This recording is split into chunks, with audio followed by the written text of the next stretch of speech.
ఆదికాండము 37వ అధ్యాయం. యాకోబు తన తండ్రి పరదేశవాసిగా ఉండిన కనాను దేశములో నివసించెను. యాకోబు వంశావళి ఇది. యోసేపు 17 ఏండ్ల వాడై తన సహోదరులతో కూడా మందను మేపుచుండెను. అతడు చిన్నవాడై తన తండ్రి భార్య అయిన బిల్హా కుమారుల యొద్దను జిల్పా కుమారుల యొద్దను ఉండెను. అప్పుడు యోసేపు వారి చెడుతనమును గూర్చిన సమాచారము వారి తండ్రి యొద్దకు తెచ్చుచుండువాడు. మరియు యోసేపు ఇశ్రాయేలు వృద్ధాప్యమందు పుట్టిన కుమారుడు గనుక తన కుమారులందరికంటే ఎక్కువగా అతన్ని ప్రేమించి అతని కొరకు విచిత్రమైన నిలువుటంగి కుట్టించెను. అతని సహోదరులు తమ తండ్రి అతనిని తమ అందరికంటే ఎక్కువగా ప్రేమించుట చూసినప్పుడు వారు అతని మీద పగబట్టి అతనిని క్షేమ సమాచారమైనను అడగలేకపోయిరి. యోసేపు ఒక కలకని తన సహోదరులతో అది తెలియచెప్పగా వారు అతని మీద మరి పగబట్టిరి. అతడు వారిని చూచి, నేను కనిన ఈ కలను మీరు దయచేసి వినుడి. అదేమనగా, మనము చేనిలో పనులు కట్టుచుంటిమి. నా పన లేచి నిలిచి ఉండగా మీ పనలు నా పనను చుట్టుకొని నా పనకు సాష్టాంగపడనని చెప్పాను. అందుకతని సహోదరులు, నీవు నిశ్చయముగా మమ్ము నేలెదవా, మా మీద నీవు అధికారి వగుదువా అని అతనితో చెప్పి అతని కలను బట్టియు అతని మాటలను బట్టియు అతని మీద మరింత పగబట్టిరి. అతడు ఇంకొక కలగని తమ సహోదరులకు తెలియజేసి, ఇదిగో నేను మరి ఒక కలగంటిని, అందులో సూర్యచంద్రులను 11 నక్షత్రములను నాకు సాష్టాంగపడినని చెప్పాను. అతడు తన తండ్రితోనూ తన సహోదరులతోనూ అది తెలియచెప్పినప్పుడు అతని తండ్రి అతనితో, నీవు కనిని ఈ కల ఏమిటి? నేను నీ తల్లియు నీ సహోదరులను నిశ్చయముగా వచ్చి నీకు సాష్టాంగపడుదుమా అని అతనిని గద్దించెను. అతని సహోదరులు అతని యందు అసూయపడిరి. అయితే అతని తండ్రి ఆ మాట జ్ఞాపకముంచుకొనెను. అతని సహోదరులు షెకెములో తమ తండ్రి మందను మేపుటకు వెళ్ళిరి. అప్పుడు ఇశ్రాయేలు యోసేపును చూచి, నీ సహోదరులు షెకెములో మంద మేపుచున్నారు, నిన్ను వారి యొద్దకు పంపెదను రమ్మన్నప్పుడు అతడు మంచిదని అతనితో చెప్పెను. అప్పుడు అతడు, నీవు వెళ్ళి నీ సహోదరుల క్షేమమును మంద క్షేమమును తెలుసుకొని నాకు వర్తమానం తెమ్మని అతనితో చెప్పి హెబ్రోను లోయలో నుండి అతన్ని పంపెను. అతడు షెకెమునకు వచ్చెను. అతడు పొలములో ఇటు అటు తిరుగుచుండగా ఒక మనుష్యుడు అతనిని చూచి, నీవేమి వెతుకుచున్నావని అతనిని అడిగాను. అందుకతడు, నేను నా సహోదరులను వెతుకుచున్నాను, వారు ఎక్కడ మందను మేపుచున్నారో అది దయచేసి నాకు తెలుపమని అడిగాను.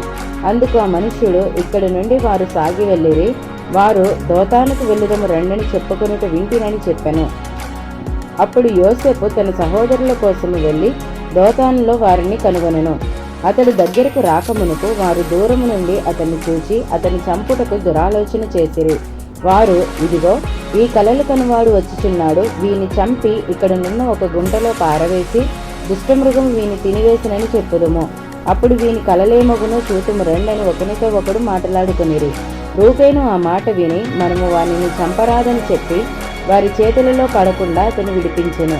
ఎట్లనగా రూబేను అతని తండ్రికి అతన్ని అప్పగించుటకై వారి చేతులలో పడకుండా అతన్ని విడిపింపదలిచి, రక్తము చిందింపకుడి, అతనికి హాని ఏమీ చేయక అడవిలో నుండి ఈ గుంటలో అతని పడుద్రోయుడని వారితో చెప్పెను.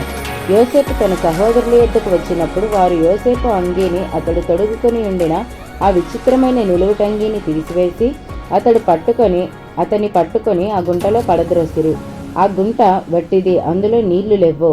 వారు భోజనము చేయి కూర్చుండి కన్నులెత్తి చూడగా ఐగుప్తునకు తీసుకుని పోవుటకు గుగ్గిలము మస్తకియు బోలమును మోయుచున్న ఒంటెలతో ఇష్మాయేలీయులైన మార్గస్థులు గిలాదు నుండి వచ్చుచుండిరి. అప్పుడు యూదా, మనము మన సహోదరుని చంపి వాని మరణమును దాచిపెట్టినందువలన ఏమి ప్రయోజనము? ఈ ఇష్మాయేలీయులకు వానిని అమ్మివేయుదము రండి. వాడు మన సహోదరుడు, మన రక్త సంబంధి గదా, వానికి హాని ఏమీ చేయరాదని తన సహోదరులతో చెప్పెను.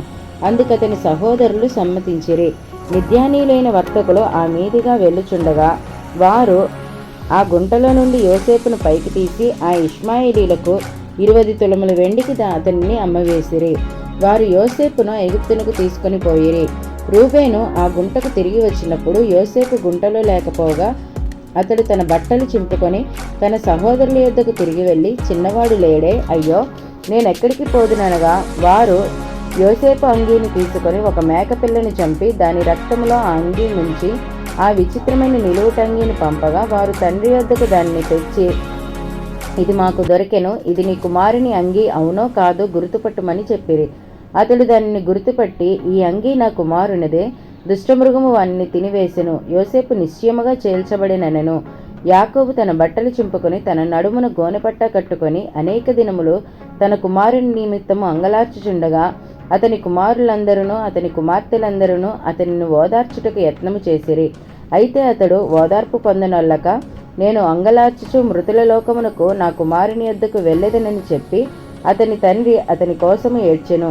మిద్యానీయులు ఐగుప్తునకు అతన్ని తీసుకొని పోయి ఫరో యొక్క ఉద్యోగస్తుడును రాజసంరక్షక సేనాధిపతియునైన పోతీఫరునకు అతనిని అమ్మివేసిరి. ఆదికాండము 38వ అధ్యాయం. ఆ కాలమందు యూదా తన సహోదరులను విడిచి హీరాను ఒక అదుల్లామీయుని యొద్ద ఉండుటకు వెళ్ళెను. అక్కడ షూయాను ఒక కనానీయుని కుమార్తెను యూదా చూచి ఆమెను తీసుకుని ఆమెతో పోయెను. ఆమె గర్భవతి అయి కుమారుని కనగా అతడు వానికి ఏరు అను పేరు పెట్టెను. ఆమె మరల గర్భవతి అయి కుమారుని కని వానికి ఓనాను అను పేరు పెట్టెను. ఆమె మరల గర్భవతి అయి కుమారుని కని వానికి షేలా అను పేరు పెట్టెను. ఆమె వీని కనినప్పుడు అతడు కజీబ్లో నుండెను. యూదా తన జ్యేష్ఠ కుమారుడైన ఏరునకు తామారు అను దానిని పెళ్లి చేసెను. యూదా జ్యేష్ఠ కుమారుడైన ఏరు యెహోవా దృష్టికి చెడ్డవాడు గనుక యెహోవా అతని చంపెను. అప్పుడు యూదా ఓనానుతో, నీ అన్న భార్య యొద్దకు వెళ్ళి మరిది ధర్మము జరిగించి నీ అన్నకు సంతానము కలుగజేయమని చెప్పెను. ఓనాను ఆ సంతానము తన కానేరదని ఎరిగి ఆమెతో పోయినప్పుడు తన అన్నకు సంతానము కలుగజేయకుండానట్లు తన రేతస్సుని నేలను విడిచెను. అతడు చేసినది యెహోవా దృష్టికి చెడ్డది గనుక ఆయన అతని కూడా చంపెను. అప్పుడు యూదా, ఇతడు కూడా ఇతని అన్నల వలె చనిపోవునేమో అనుకుని నా కుమారుడైన షేలా పెద్దవాడగు వరకు నీ తండ్రి ఇంట విధవరాలుగా నుండుమని తన కోడలైన తామారుతో చెప్పెను. కాబట్టి తామారు వెళ్ళి తన తండ్రి ఇంట నివసించెను. చాలా దినములైన తరువాత షూయా కుమార్తె అయిన యూదా భార్య చనిపోయెను. తరువాత యూదా దుఃఖ నివారణ పొంది అదుల్లామీయుడైన హీరాను తన స్నేహితునితో తిమ్నాతునకు తన గొర్రెల బొచ్చు కత్తిరించు వారి యొద్దకు వెళ్ళెను. దాని మామ తన గొర్రెల బొచ్చు కత్తిరించుటకు తిమ్నాతునకు వెళ్ళుచున్నాడని తామారునకు తెలుపబడెను. అప్పుడు షేలా పెద్దవాడైనప్పటికీ తాను అతనికి ఇయ్యబడకుండుట చూచి తన వైధవ్య వస్త్రములను తీసివేసి ముసుగు వేసుకొని శరీరమంతయు కప్పుకొని తిమ్నాతునకు పోవు మార్గములో నుండు ఎనాయిము ద్వారమున కూర్చుండగా యూదా ఆమెను చూచి ఆమె తన ముఖమును కప్పుకొనినందున వేశ్య అనుకొని ఆ మార్గమున ఆమె దగ్గరకు పోయి ఆమె తన కోడలని తెలియక నీతో పోయేదను రమ్మని చెప్పెను. అందుకామె, నీవు నాతో వచ్చిన ఎడల నాకేమి ఇచ్చేదవని అడిగెను. అందుకతడు, నేను మందలో నుండి మేకపిల్లను పంపెదనని చెప్పినప్పుడు ఆమె, అది పంపు వరకు ఏమైనా కుదువ పెట్టిన ఎడల సరే అని చెప్పెను. అతడు, నేను నీ యొద్ద ఏమి కుదువ పెట్టవలనని అడిగినప్పుడు ఆమె, నీ ముద్రయు దాని దారమును నీ చేతి కర్రయునని చెప్పెను. అతడు వాటిని ఆమెకిచ్చి ఆమెతో పోయెను. ఆమె అతని వలన గర్భవతి ఆయెను. అప్పుడు ఆమె లేచిపోయి తన ముసుగు తీసివేసి తన వైధవ్య వస్త్రములను వేసుకొనెను. తర్వాత యూదా ఆ స్త్రీ యొద్ద నుండి ఆ కుదువను పుచ్చుకొనుటకు తన స్నేహితుడగు అదుల్లామీయుని చేత మేకపిల్లను పంపినప్పుడు ఆమె అతనికి కనబడలేదు. కాబట్టి అతడు మార్గమందు ఎనాయిము నొద్దు నుండిన ఆ వేశ్య ఎక్కడ ఉన్నదని ఆ చోటి మనుష్యులను అడుగగా వారు, ఇక్కడి వేశ్య యవతియు లేదని చెప్పిరి. కాబట్టి అతడు యూదా యొద్దకు తిరిగి వెళ్ళి, ఆమె నాకు కనబడలేదు, మరియు ఆ చోటి మనుష్యుడు ఇక్కడికి వేశ్య యవతియు రాలేదని చెప్పిరని అనినప్పుడు యూదా, మనలను అపహాస్యము చేసేదనేమో, ఆమె వాటిని ఉంచుకొన నిమ్ము, ఇదిగో నేను ఈ మేకపిల్లను పంపితిని, ఆమె నీకు కనబడలేదు అనెను. రమారమి 3 నెలలైన తరువాత నీ కోడలకు తామారు జారత్వము చేసెను. అంతేకాక ఆమె జారత్వము వలన గర్భవతి అయినదని యూదాకు తెలుపబడెను. అప్పుడు యూదా, ఆమెను బయటికి తీసుకుని రండి, ఆమెను కాల్చివేయవలెనని చెప్పెను. ఆమెను బయటకు తీసుకుని వచ్చినప్పుడు ఆమె తన మామ యొద్దకు ఆ వస్తువులను పంపి, ఇవి ఎవరివో ఆ మనుష్యుని వలన నేను గర్భవతినైతిని, ఈ ముద్ర, ఈ దారెయు, ఈ కర్ర ఎవరివో దయచేసి గుర్తుపట్టమని చెప్పించెను. యూదా వాటిని గుర్తుపట్టి, నేను నా కుమారుడైన షేలాను ఆమెకి ఇయ్యలేదు గనుక ఆమె నాకంటే నీతిమంతురాలని చెప్పి మరి ఎప్పుడునూ ఆమెను కూడలేదు. ఆమె ప్రసవకాలమందు కవలవారు ఆమె గర్భమందుండిరి. ఆమె ప్రసవించుచున్నప్పుడు ఒకడు తన చెయ్యి బయటికి చాచిన గనుక మంత్రసాని ఎర్రనూలు తీసి వాని చేతికి కట్టి, ఇతడు మొదట బయటికి వచ్చినని చెప్పెను. అతడు తన చెయ్యి వెనుకకు తీసినప్పుడు అతని సహోదరుడు బయటికి వచ్చెను.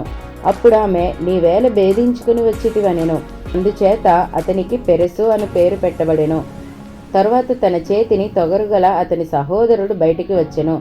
అతనికి జెరహు అను పేరు పెట్టబడెను. ఆదికాండము 39వ అధ్యాయం. యోసేపును ఐగుప్తునకు తీసుకుని వచ్చినప్పుడు ఫరో యొక్క ఉద్యోగస్తుడును రాజసంరక్షక సేనాధిపతియునైన పోతీఫరును ఒక ఐగుప్తీయుడు అక్కడికి అతన్ని తీసుకుని వచ్చిన ఇష్మాయేలీయుల యొద్ద అతన్ని కొనెను. యెహోవా యోసేపునకు తోడైయుండెను గనుక అతడు వర్ధిల్లుచు తన యజమానులగు ఆ ఐగుప్తీయుని ఇంట ఉండెను. యెహోవా అతనికి తోడైయుండెననియు అతడు చేసినదంతయు అతని చేతిలో యెహోవా సఫలము చేసెననియు అతని యజమానులు చూచినప్పుడు యోసేపు మీద అతనికి కటాక్షము కలిగెను గనుక అతని యొద్ద పరిచర్య చేయువాడాయెను. మరియు అతడు తన ఇంటి మీద విచారణకర్తగా అతన్ని నియమించి తనకు కలిగినదంతయు అతని చేతికి అప్పగించెను. అతడు తన ఇంటి మీదను తనకు కలిగినదంతటి మీదను అతన్ని విచారణకర్తగా నియమించిన కాలము మొదలుకొని యెహోవా యోసేపు నిమిత్తము ఆ ఐగుప్తీయుని ఇంటిని ఆశీర్వదించెను. యెహోవా ఆశీర్వాదము ఇంటిలోనేమి పొలములోనేమి అతనికి కలిగిన సమస్తం మీదను ఉండెను.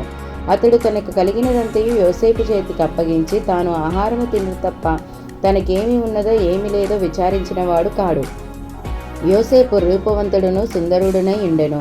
అటు తరువాత అతని యజమానుని భార్య యోసేపు మీద కన్ను వేసి తనతో శయనించుమని చెప్పెను. అయితే అతడు ఒప్పక, నా యజమానుడు తనకు కలిగినదంతయు నా చేతికి అప్పగించెను గదా, నా వశమును తన ఇంటిలో ఏమి ఉన్నదో అతడెరుగడు. ఈ ఇంటిలో నాకంటే పైవాడు ఎవడునూ లేడు.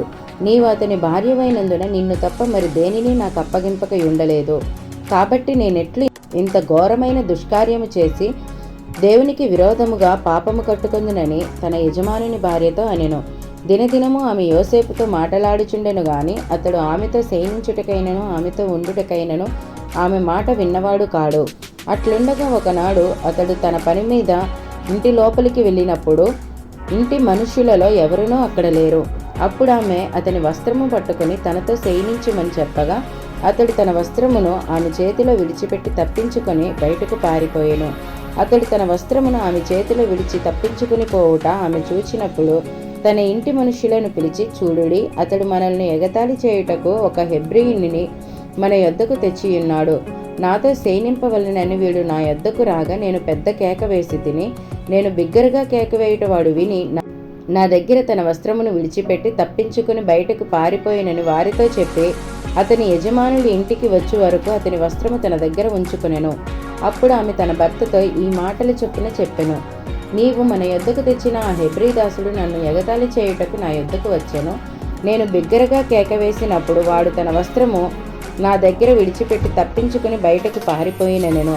కాబట్టి అతని యజమానుడు, ఇట్లు నీ దాసుడు నన్ను చేసినని తన భార్య తనతో చెప్పిన మాటలు విన్నప్పుడు కోపముతో మండిపడి అతనిని పట్టుకుని రాజు ఖైదీలు బంధింపబడు చెరసాలలో వేయించెను. అతడు అక్కడ చెరసాలలో ఉండెను. అయితే యెహోవా యోసేపునకు తోడయుండి అతని యందు కనికరపడి అతని మీద ఆ చెరసాల యొక్క అధిపతికి కటాక్షము కలుగునట్లు చేసెను. చెరసాల అధిపతి ఆ చెరసాలలోనున్న ఖైదీలనందరినీ యోసేపు చేతికి అప్పగించెను. వారు అక్కడ ఏమి చేసిరో అదంతయు అతడే చేయించువాడు. యెహోవా అతనికి తోడయుండెను గనుక ఆ చెరసాల అధిపతి అతని చేతికి అప్పగింపబడిన దేని గూర్చియు విచారణ చేయక ఉండెను. అతడు చేయునది యావత్తు యెహోవా సఫలమగునట్లు చేసెను. ఆదికాండము 40వ అధ్యాయం. అటు పిమ్మట ఐగుప్తురాజు యొక్క పానదాయకుడును భక్ష్యకారుడును తన ప్రభువైన ఐగుప్తురాజు ఎడల తప్పు చేసిరి. కనుక ఫరో పానదాయకుల అధిపతియు భక్ష్యకారుల అధిపతియునైన తన ఇద్దరు ఉద్యోగస్తుల మీద కోపపడి వారిని చెరసాలలో ఉంచుటకై రాజు సంరక్షక సేనాధిపతికి అప్పగించెను. అది యోసేపు బంధింపబడిన స్థలము. ఆ సేనాధిపతి వారిని యోసేపు వశము చేయగా అతడు వారికి ఉపచారము చేసెను. వారు కొన్ని దినములు కావలిలో ఉండిన తరువాత వారిద్దరూ అనగా చెరసాలలో బంధింపబడిన ఐగుప్తురాజు యొక్క పానదాయకుడును భక్ష్యకారుడును ఒక్కటే రాత్రి అందు కలలు కొనిరి. ఒక్కొక్కడు వేరువేరు భావముల కల కనెను. తెల్లవారినప్పుడు యోసేపు వారి యొద్దకు వచ్చి వారిని చూడగా వారు చింతాక్రాంతులై ఉండెరి. అతడు, ఎందుచేత నేడు మీ ముఖములు చిన్నబోయి ఉన్నవని తన యజమానుని ఇంట తనతో కావలియందున్న ఫరో ఉద్యోగస్తులను అడిగెను. అందుకు వారు, మేము కలలు కంటిమి, వాటి భావము చెప్పగలవారెవరునూ లేరని అతనితో అనగా, యోసేపు వారిని చూచి, భావములు చెప్పుట దేవుని ఆధీనమే కదా, మీరు దయచేసి ఆ కలలను నాకు వివరించి చెప్పుడనెను. అప్పుడు పానదాయకుల అధిపతి యోసేపును చూచి, నా కలలో ఒక ద్రాక్షవల్లి నా ఎదుట ఉండెను. ఆ ద్రాక్షవల్లికి 3 తీగలు ఉండెను. అది చిగిరించినట్టు ఉండెను, దాని పువ్వులు వికసించెను, దాని గెలలు పండి ద్రాక్షాఫలములాయెను. మరియు ఫరో గిన్నె నా చేతిలో ఉండెను. ఆ ద్రాక్షఫలములు నేను పట్టుకొని ఫరో గిన్నెలో వాటిని పిండి ఆ గిన్నె ఫరో చేతికిచ్చి తిన కలను అతనితో వివరించి చెప్పెను. అప్పుడు యోసేపు, దాని భావం ఇదే, ఆ 3 తీగలు 3 దినములు, ఇంక 3 దినములలోగా ఫరో నీ తలను పైకెత్తి నీ ఉద్యోగము నీకు మరలా ఇప్పించును. నీవు అతనికి పానదాయకుడివై ఉన్న నాటి మర్యాద చొప్పున ఫరో గిన్నెను అతని చేతికి అప్పగించెదవు. కాబట్టి నీకు క్షేమము కలిగినప్పుడు నన్ను జ్ఞాపకం చేసుకొని నా యందు కరుణించి ఫరోతో నన్ను గూర్చి మాటలాడి ఈ ఇంటిలో నుండి నన్ను బయటికి రప్పించుము. ఏలయనగా నేను హెబ్రీయుల దేశంలో నుండి దొంగిలబడి తిని, అది నిశ్చయము. మరియు ఈ చెరసాలలో నన్ను వేయుటకు ఇక్కడ సహా నేనేమీ చేయలేదని అతనితో చెప్పెను. అతడు తెలిపిన భావం మంచిదని భక్ష్యకారుల అధిపతి చూచి అతడితో ఇట్లనెను, నేనును కలగంటిని, ఇదిగో తెల్లని పిండి వంటలు గల 3 గంపలు నా తల మీద ఉండెను. మీది గంపలో ఫరో నిమిత్తము సమస్త విధములైన పిండి వంటలు ఉండెను. పక్షులు నా తల మీదనున్న ఆ గంపలో నుండి వాటిని తీసుకుని తినుచుండెను. అందుకు యోసేపు, దాని భావం ఇదే, ఆ 3 గంపలు 3 దినములు, ఇంక 3 దినములలోగా ఫరో నీ మీద నుండి నీ తలను పైకెత్తి మ్రాను మీద నిన్ను వ్రేలాడదీయించును. అప్పుడు పక్షులు నీ మీద నుండి నీ మాంసమును తినివేయునని ఉత్తరమిచ్చెను. 3వ దినమందు జరిగినదేమనగా, ఆ దినము ఫరో జన్మదినము గనుక అతడు తన సేవకులకు అందరికీ విందు చేయించి వారి నడుమ పానదాయకుల అధిపతి తలను భక్ష్యగారుల అధిపతి తలను పైకెత్తి పానదాయకుల అధిపతి ఉద్యోగము మరల అతనికిచ్చెను గనుక అతడు ఫరో చేతికి గిన్నెనిచ్చెను. మరియు యోసేపు వారికి తెలిపిన భావము చొప్పున భక్ష్యకారుల అధిపతిని వ్రేలాడదీయించెను. అయితే పానదాయకుల అధిపతి యోసేపును జ్ఞాపకము చేసుకొనక అతని మరిచిపోయెను.